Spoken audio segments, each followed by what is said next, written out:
Kilala niyo ba ang bandang Nickelback?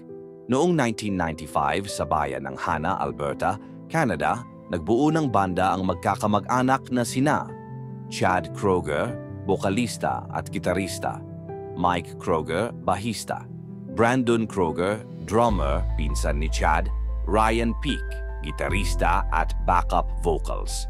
Sa kalaunan, pinalitan si Brandon ng bagong drummer na si Daniel Adair, na dating miyembro ng Three Doors Down. Si Mike Kroeger ay dating nagtatrabaho sa isang coffee shop. Tuwing may sukli siyang ibinibigay sa customer, madalas niyang sabihin, "Here's your Nickelback." Doon nila nakuha ang pangalan ng banda, Nickelback.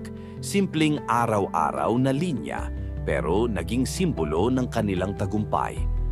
Noong 2001, inilabas nila ang kantang How You Remind Me, isang malakas, emosyonal na kanta na naging number 1 sa buong mundo.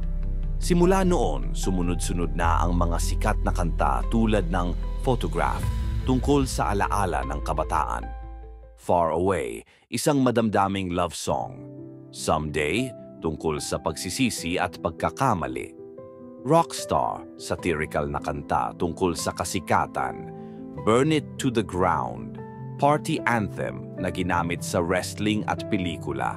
Kahit milyon-milyong album ang kanilang naibenta, naging tampulan sila ng biro sa internet. Sabi ng iba, paulit-ulit ang tunog ng mga kanta nila. Masyadong sentimental o cheesy ang lyrics at walang masyadong artistic depth. Noong 2022, naglabas sila ng bagong album na Get Rollin'. At hanggang ngayon, tumutugtog pa rin sila sa mga konsyerto sa iba't ibang bansa. Follow for more music trivia and band backstories.